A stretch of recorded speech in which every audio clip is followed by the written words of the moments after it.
नमस्कार साथियों, आप देख रहे हैं AIGN लैब। आज हम इस स्लाइड डेक के माध्यम से इस विषय को विस्तार से समझेंगे। यदि आप प्रतियोगी परीक्षाओं की तैयारी कर रहे हैं तो ये लेक्चर आपके लिए बहुत महत्वपूर्ण है। जी बिल्कुल, बहुत महत्वपूर्ण है।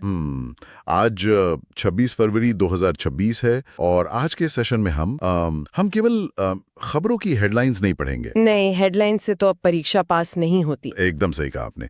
हम उनके पीछे की पूरी कहानी, उनके मतलब जो क्यों और कैसे वाले पहलू है ना, उनको डिकोड करेंगे। हमारा लक्ष्य है कि ये जो खबरें हैं ये सीधे आपके दिमाग में छप जाएं, ताकि परीक्षा हॉल में जब सवाल सामने आए तो अभ्यर्थियों को सोचने में एक सेकंड भी न लगे। बिल्कुल। और साथियों, सिविल सेवा या किसी भी एक दिवसीय प्रतियोगी परीक्षा में ना सफल होने का कोई शॉर्टकट नहीं होता है। कोई शॉर्टकट नहीं है। सफलता का एक ही मंत्र है और वो है निरंतरता, या यूं कहें कंसिस्टेंसी। अक्सर हम क्या करते हैं कि किसी खबर को बस सरसरी निगाह से देखकर आगे बढ़ जाते हैं। हाँ, हम सोचते हैं कि बस वन लाइनर पढ़ लिया और काम हो गया। एग्जैक्टली। लेकिन आयोग वहीं से एक ऐसा गहरा सवाल पूछ लेता है जो हमें चौंका देता है। आज के इस लेक्चर में हम हर खबर का पूरा 360 डिग्री विश्लेषण करेंगे, गहराई से समझेंगे। जी। हम देखेंगे कि कौन सी खबर प्रीलिम्स के लिए है, कौन सी मेंस के GS पेपर से जुड़ती है और किन का इस्तेमाल आप अपने निबंध में एक शानदार उदाहरण के तौर पे कर सकते हैं। तो चलिए इसी ऊर्जा और फोकस के साथ हम आज का ये परीक्षा विशेषांक शुरू करते हैं। अब हम स्लाइड नंबर 1 पर आते हैं। जैसा कि आप अपनी स्क्रीन पर देख पा रहे हैं, ये 26 फरवरी 2026 का डेली करंट अफेयर्स है। ये जो स्लाइड डेक है ये विशेष रूप से UPSC, state PCS, SSC, railway और बैंकिंग के पैटर्न को ध्यान में रखकर डिजाइन किया गया है। जी। मेरी आप सभी अभ्यर्थियों से गुजारिश है कि अपने साथ एक नोटबुक और पेन जरूर रखें। जो बातें हम स्लाइड से अलग बताएंगे ना, जो हमारा अतिरिक्त विश्लेषण होगा, उसे नोट करते चलें। बिल्कुल, उन्हें अपने शॉर्ट नोट्स में शामिल करते चलें। ये बहुत जरूरी टिप है। खुद के हाथ से लिखे गए नोट्स आपकी मेमोरी में एक अलग ही जगह बनाते हैं। हाँ, दूसरों के PDF से पढ़ने से वो बात नहीं आती। एकदम सही। रिवीजन के समय यही शॉर्ट नोट्स आपके सबसे बड़े हथियार साबित होते हैं। तो आइए आज की पहली सबसे महत्वपूर्ण खबर की ओर बढ़ते हैं, जो हमारे इंफ्रास्ट्रक्चर सेक्टर से जुड़ी है। अब हम स्लाइड नंबर 2 पर आते हैं। ये स्लाइड ASQ अवार्ड 2025 से संबंधित है और इसमें भारत के लिए एक बहुत ही शानदार खबर है। बहुत ही गर्व की बात है ये। मुंबई के छत्रपति शिवाजी महाराज इंटरनेशनल एयरपोर्ट, जिसे हम CSMIA भी कहते हैं, उसने बेस्ट एयरपोर्ट फॉर डिपार्चर का खिताब जीता है। और ये कोई छोटी श्रेणी नहीं है। नहीं, बिल्कुल नहीं। ये खिताब उसे एशिया प्रशांत क्षेत्र में 40 मिलियन यानी 4 करोड़ से अधिक यात्रियों की श्रेणी में मिला है। मुझे लगता है कि ये केवल एक एयरपोर्ट की नहीं, बल्कि भारत की जो सर्विस इकोनॉमी है और हमारे बढ़ते एविएशन इंफ्रास्ट्रक्चर की जीत है। हाँ, बहुत बड़ी जीत है। इसमें कोई शक नहीं है।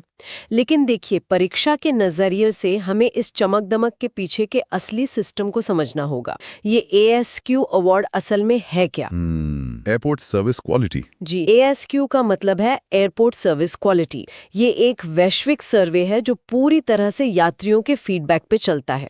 इसे जारी करने वाली संस्था का नाम है एयरपोर्ट काउंसिल इंटरनेशनल या ACI। जी। अब यहाँ से प्रीलिम्स का एक बहुत ही शानदार मैच द फॉलोइंग का सवाल बन सकता है। बिल्कुल बन सकता है। ACI की स्थापना 1991 में हुई थी और इसका मुख्यालय कनाडा के मॉन्ट्रियल शहर में है। अक्सर विद्यार्थी क्या करते हैं, वर्ल्ड बैंक या UN के मुख्यालय रट लेते हैं, वॉशिंगटन या जिनेवा याद कर लेते हैं बस। हाँ, लेकिन आयोग ACI जैसी संस्थाओं के मुख्यालय पूछकर फंसा देता है। इसलिए ACI और मॉन्ट्रियल को आप लोग हाईलाइट कर लें। एक बात जो यहाँ सोचने वाली है वो ये कि क्या ये अवार्ड सिर्फ एयरपोर्ट की खूबसूरत बिल्डिंग या कांच की दीवारों के लिए मिलता है? नहीं, बिल्कुल नहीं। एक यात्री जब अपनी कैब से उतरकर एयरपोर्ट में प्रवेश करता है, सुरक्षा जांच की कतार में खड़ा होता है और फाइनली अपनी फ्लाइट में बैठता है, उस पूरे सफर में उसे स्टाफ का व्यवहार कैसा लगा? वॉशरूम्स की सफाई कैसी थी? हाँ, सफाई और सुरक्षा जांच कितनी तेज थी, इन सब बारीकियों का मूल्यांकन होता है। अगर आपका इंफ्रास्ट्रक्चर बहुत भव्य है लेकिन स्टाफ की कार्यकुशलता शून्य है, तो आप ये अवार्ड कभी नहीं जीत सकते। एकदम सटीक बात पकड़ी आपने। और यही बात हमें UPSC मेंस के GS पेपर 3 की ओर ले जाती है। इंफ्रास्ट्रक्चर वाले हिस्से में? जी, वहाँ इंफ्रास्ट्रक्चर के तहत एविएशन एक महत्वपूर्ण विषय है। अगर मेंस में सवाल आता है कि भारतीय विमानन क्षेत्र में विश्व स्तरीय बुनियादी ढांचा किस प्रकार भारत की आर्थिक वृद्धि को गति दे रहा है, तो वहाँ इस अवार्ड का जिक्र कर सकते हैं। एग्जैक्टली। आप अपने उत्तर की शुरुआत इसी ASQ अवार्ड के उदाहरण से कर सकते हैं। आप लिख सकते हैं कि भारत अब केवल क्षमता या कैपेसिटी नहीं बढ़ा रहा है बल्कि सर्विस क्वालिटी में भी वैश्विक मानकों को स्थापित कर रहा है। बहुत ही बेहतरीन कनेक्शन है। परीक्षा उन्मुख बिंदुओं के साथ साथ यह विश्लेषण बहुत काम आएगा। चलिए आगे बढ़ते हैं। अब हम स्लाइड नंबर 3 पर आते हैं। एआई के बारे में यह खबर भविष्य की तकनीक से जुड़ी है। स्लाइड का शीर्षक है वैश्विक एआई ब्रेन रेस रिपोर्ट 2026। जी। इजी ह्यूमनाइजर नाम के एक प्लेटफॉर्म ने यह रिपोर्ट जारी की है, जिसमें भारत को दुनिया भर में 6ठा स्थान मिला है, 6th रैंक। और टॉप 3 में कौन है? अगर हम टॉप 3 देशों की बात करें तो अमेरिका पहले नंबर पर है, चीन दूसरे पर और सिंगापुर तीसरे नंबर पर है। अक्सर हम एआई रेस सुनकर सोचते हैं कि बात सिर्फ नए सॉफ्टवेयर या ऐप बनाने की हो रही है, जैसे चैट जीपीटी वगैरह। हाँ, आम धारणा यही है। लेकिन एआई ब्रेन रेस का दायरा बहुत बड़ा है। ये इस बात का पैमाना है कि कोई देश आर्टिफिशियल इंटेलिजेंस की रिसर्च, उसके पेटेंट्स, उसमें निवेश और सबसे महत्वपूर्ण सुपर कंप्यूटिंग इंफ्रास्ट्रक्चर। बिल्कुल, सुपर कंप्यूटिंग इंफ्रास्ट्रक्चर में कितना आगे है। भारत का 6ठा स्थान आना एक बहुत ही दिलचस्प डेटा पॉइंट है, क्योंकि ये एक साथ हमारी सबसे बड़ी ताकत और हमारी सबसे बड़ी कमजोरी दोनों को उजागर करता है। बिल्कुल सही कहा। अगर हम रिपोर्ट के डेटा को गहराई से देखें तो भारत की सबसे बड़ी ताकत हमारा स्किल्ड टैलेंट है, यानी हमारी कुशल प्रतिभा। इंजीनियर्स की कोई कमी नहीं है हमारे पास। दुनिया की बड़ी से बड़ी टेक कंपनियों में भारतीय सॉफ्टवेयर इंजीनियर्स और एआई डेवलपर्स का दबदबा है। लेकिन दूसरी तरफ जो हमारी कमजोरी बताई गई है वो है बुनियादी ढांचा और निवेश, इंफ्रास्ट्रक्चर एंड इन्वेस्टमेंट। जिसे मैं ऐसे देखता हूँ कि हमारे पास दुनिया के सबसे बेहतरीन फॉर्मूला 1 ड्राइवर तो मौजूद है, लेकिन कार नहीं है। एग्जैक्टली। लेकिन उन्हें चलाने के लिए हम अपनी खुद की फॉर्मूला 1 कार नहीं दे पा रहे हैं। हमारे पास डीप टेक रिसर्च के लिए जो जरूरी विशाल जीपीयू क्लस्टर्स होते हैं ना, उनकी भारी कमी है। ये फॉर्मूला 1 कार का उदाहरण आपने बहुत शानदार दिया, और यही बात अभ्यर्थियों को अपने मेंस के उत्तर में लिखनी है। जी। जीएस पेपर 3 में साइंस एंड टेक्नोलॉजी के तहत कृत्रिम बुद्धिमत्ता हमेशा से आयोग का पसंदीदा विषय रहा है। प्रीलिम्स में तो सीधा सवाल आएगा कि वैश्विक एआई ब्रेन रेस 2026 में शीर्ष स्थान किस देश को मिला या भारत की रैंक क्या है। वो तो वन लाइनर हो गया। हाँ, लेकिन मेंस में सवाल कुछ इस तरह हो सकता है कि कृत्रिम बुद्धिमत्ता के नैतिक उपयोग और भारत में इसके नियमन यानी रेगुलेशन की आवश्यकता का समालोचनात्मक परीक्षण करें। और उस उत्तर में अभ्यर्थी इस रिपोर्ट का हवाला देते हुए कह सकते हैं कि चूंकि भारत अब इस वैश्विक रेस में 6ठे स्थान पर है, इसलिए हम केवल मूकदर्शक बने नहीं रह सकते। सही बात है। हमें विदेशी एआई मॉडल्स पर निर्भरता कम करनी होगी और अपने खुद के नियामक ढांचे को जल्द से जल्द विकसित करना होगा। बिल्कुल। चलिए अब अगली महत्वपूर्ण खबर की तरफ चलते हैं। अब हम स्लाइड नंबर 4 पर आते हैं। ये स्लाइड अंतर्राष्ट्रीय संबंधों और अर्थव्यवस्था के संगम पर आधारित है। Asia economic dialogue. जी, बात हो रही है एशिया आर्थिक संवाद या एशिया इकोनॉमिक डायलॉग 2026 की। ये इस सम्मेलन का 7वां संस्करण है, जिसका आयोजन महाराष्ट्र के पुणे शहर में किया गया। इसका आयोजन हमारे विदेश मंत्रालय और पुणे इंटरनेशनल सेंटर ने मिलकर किया है। इस बार की थीम बहुत ही प्रासंगिक रखी गई है, आर्थिक चुनौतियां और तकनीक। इस स्लाइड में एक शब्द छिपा है जिस पर पूरी दुनिया की राजनीति आज घूम रही है, और वो है भू अर्थशास्त्र या जियो इकोनॉमिक्स। बहुत भारी शब्द है ये। हाँ, और अभ्यर्थियों को भू राजनीति यानी जियो पॉलिटिक्स और भू अर्थशास्त्र के बीच का फर्क बहुत स्पष्ट रूप से पता होना चाहिए। पारंपरिक रूप से हम भू राजनीति की बात करते थे, मतलब देशों की सीमाएं, उनकी सेनाएं। जी, उनकी सेनाएं और उनके कूटनीतिक गठबंधन। लेकिन आज का दौर बदल चुका है। बिल्कुल। आज के समय में देश एक दूसरे पर मिसाइलें दागने से पहले ना उन पर व्यापारिक प्रतिबंध लगाते हैं। जी, सैंक्शंस लगा देते हैं, सप्लाई चेन को रोक देते हैं। हाँ, आपूर्ति श्रृंखला को बाधित करना आज के दौर का सबसे बड़ा हथियार बन गया है। अगर कोई देश सेमीकंडक्टर या क्रिटिकल मिनरल्स का निर्यात रोक दे तो सामने वाले देश की पूरी अर्थव्यवस्था घुटनों पर आ सकती है। यही भू अर्थशास्त्र है। व्यापार नीतियों, वित्तीय शक्ति और तकनीकी एकाधिकार का उपयोग करके अपने भू राजनीतिक लक्ष्यों को साधना। और यही कारण है कि इस एशिया आर्थिक संवाद में 9 देशों के 45 से अधिक प्रतिनिधियों ने हिस्सा लिया, क्योंकि अब पब्लिक हेल्थ, सप्लाई चेन और ट्रेड पॉलिसी अलग अलग डिब्बों में बंद विषय नहीं रह गए हैं। सब आपस में जुड़े। एकदम। परीक्षा के दृष्टिकोण से बात करें तो ये जीएस पेपर 2 आईआर और जीएस पेपर 3 इकोनॉमी का कोर टॉपिक है। प्रीलिम्स में स्टेट पीसीएस और बैंकिंग वाले अभ्यर्थी ध्यान दें। सम्मेलन का शहर पुणे, इसका आयोजक विदेश मंत्रालय और इसकी थीम आर्थिक चुनौतियां और तकनीक को को रट लें। सीधे सीधे 1 नंबर का सवाल है। जी, और मेंस में आप लिख सकते हैं कि वैश्वीकरण के इस नए दौर में भारत किस प्रकार भू अर्थशास्त्र की धुरी बन रहा है। इसके बाद जो हमारी अगली खबर है वो भी इसी बात से जुड़ती है कि हम अपनी अर्थव्यवस्था और उसके डेटा को कैसे सुरक्षित रख रहे हैं। अब हम स्लाइड नंबर 5 पर आते हैं। रिजर्व बैंक का data centre. Reserve bank of India ने अपना दूसरा हाई सिक्योरिटी डेटा सेंटर स्थापित किया है और ये ओडिशा की राजधानी भुवनेश्वर में बना है। आपको याद दिला दूं कि देश का पहला ऐसा RBI data centre Navi Mumbai में है। ये जो नया सेंटर भुवनेश्वर में बना है ये एक अत्याधुनिक ग्रीनफील्ड प्रोजेक्ट है। यहाँ जो ग्रीनफील्ड शब्द आया है ना, अर्थशास्त्र में इसका एक विशिष्ट अर्थ होता है। ग्रीनफील्ड का मतलब है कि कोई भी प्रोजेक्ट बिल्कुल शून्य से एक खाली मैदान पर शुरू किया गया है। मतलब पुरानी इमारत का इस्तेमाल नहीं किया गया। बिल्कुल। इसमें पुरानी इमारतों या पुराने इंफ्रास्ट्रक्चर को रिपेयर या अपग्रेड नहीं किया जाता, बल्कि सब कुछ नया और नवीनतम तकनीक के साथ बनता है। इसके अलावा स्लाइड में एक और तकनीकी शब्द है टियर 4 सर्टिफिकेशन। जी, डेटा सेंटर्स की दुनिया में ये टियर 4 सर्टिफिकेशन सुरक्षा और विश्वसनीयता का सर्वोच्च मानक माना जाता है। Highest standard. आसान भाषा में समझें तो ये 99.99% अपटाइम की गारंटी देता है। इसका मतलब है कि अगर कोई बहुत बड़ी प्राकृतिक आपदा आ जाए या पूरे इलाके की बिजली गुल हो जाए, तब भी इस डेटा सेंटर का सर्वर 1 सेकंड के लिए भी बंद नहीं होगा। क्योंकि उनका बैकअप बहुत स्ट्रांग होता है। क्योंकि इसमें पावर और कूलिंग का बैकअप सिस्टम इतना मजबूत होता है। लेकिन यहाँ एक बहुत ही तार्किक सवाल खड़ा होता है। अगर मैं एक विद्यार्थी की तरह सोचूं तो मेरे मन में आएगा कि देश की आर्थिक राजधानी तो मुंबई है, सारे बड़े बैंक, शेयर बाजार सब वही हैं। तो फिर आरबीआई के वर्तमान गवर्नर संजय मल्होत्रा जी और उनकी टीम ने इस दूसरे डेटा सेंटर के लिए ओडिशा के भुवनेश्वर को ही क्यों चुना, किसी अन्य महानगर को क्यों नहीं? ये बहुत ही शानदार सवाल है और यहीं से एक अभ्यर्थी की विश्लेषणात्मक क्षमता का पता चलता है। Analytical approach. इसका सबसे बड़ा कारण है सीमाओं से रणनीतिक दूरी, यानी स्ट्रैटेजिक डिस्टेंस फ्रॉम बॉर्डर्स।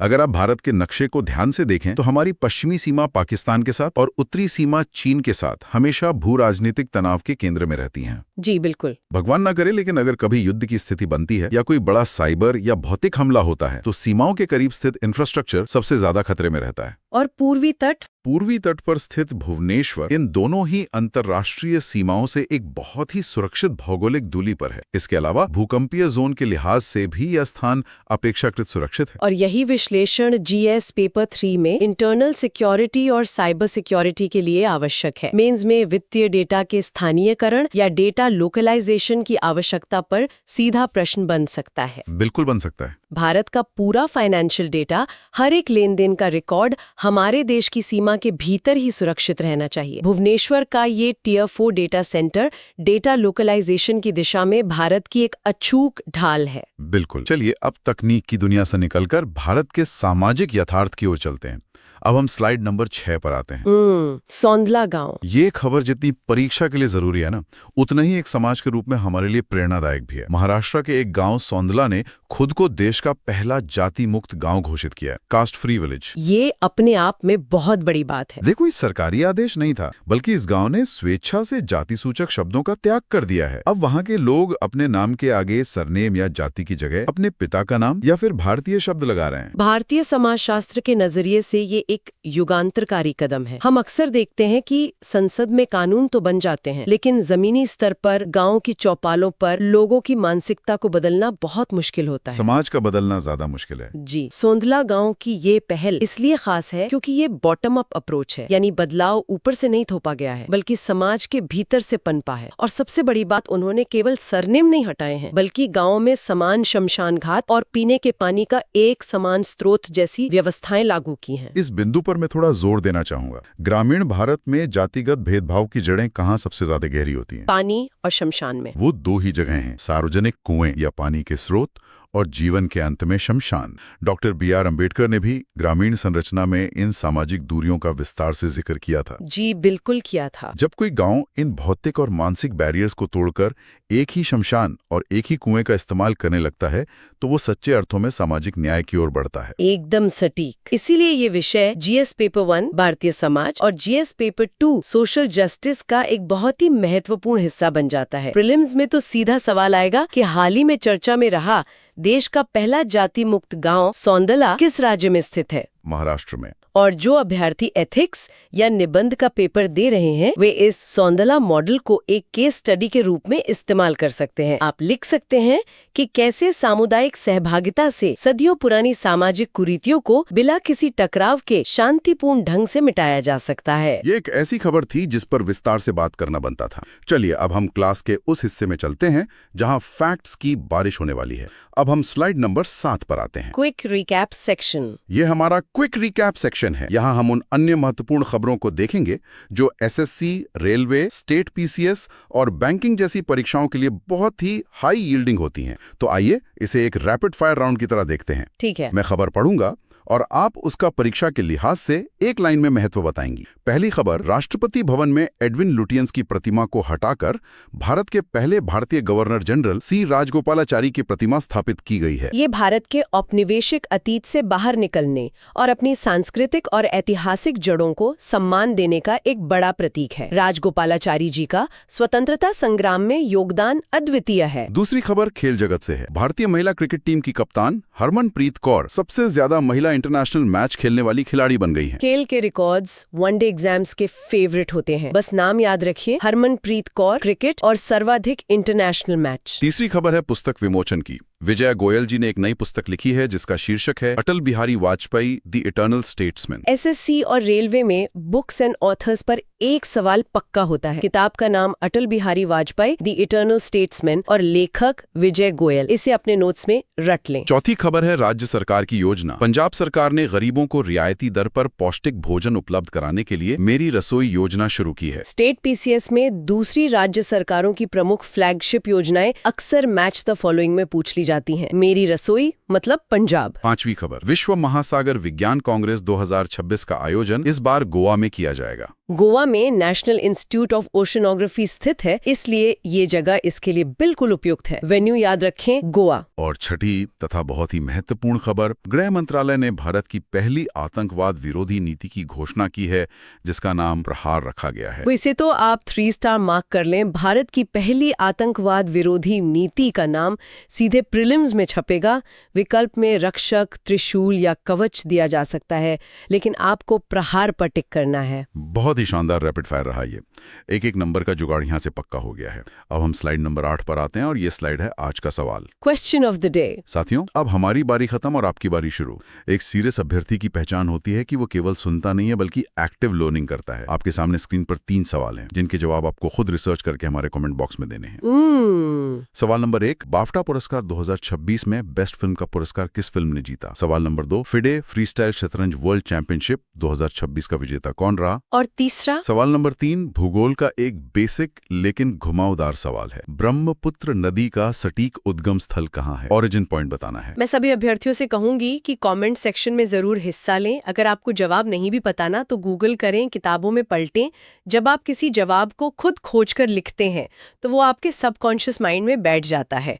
कल की क्लास में हम सबसे सटीक और सबसे पहले जवाब देने वाले विद्यार्थियों के नाम अनाउंस करेंगे। तो इसी के साथ हम आज के इस डीप डाइव सेशन के अंतिम पड़ाव पर पहुंच गए हैं। अब हम स्लाइड नंबर 9 पर आते हैं। साथियों, अगर आपको आज का ये डेली करंट अफेयर्स विशेषांक अपनी परीक्षा की तैयारी के लिए जरा भी मददगार लगा हो तो इस वीडियो को तुरंत लाइक करें, अपने उन स्टडी ग्रुप्स में से शेयर करें जहां आपके साथी दिन रात मेहनत कर रहे हैं। और पीडीएफ के बारे में भी बता दें। हाँ, आज की क्लास में हमने जिस स्लाइड डेक का इस्तेमाल किया है, अगर आप उसका फुल पीडीएफ चाहते हैं तो डिस्क्रिप्शन बॉक्स में हमारे टेलीग्राम चैनल का लिंक दिया गया है, उसे ज्वाइन करें। वहां आपको ये पीडीएफ बिल्कुल मुफ्त मिल जाएगी। और साथियों, क्लास खत्म करने से पहले, जैसा कि हमारी परंपरा है, मैं आपके लिए एक विचारोत्तेजक तथ्य छोड़कर जा रही हूँ।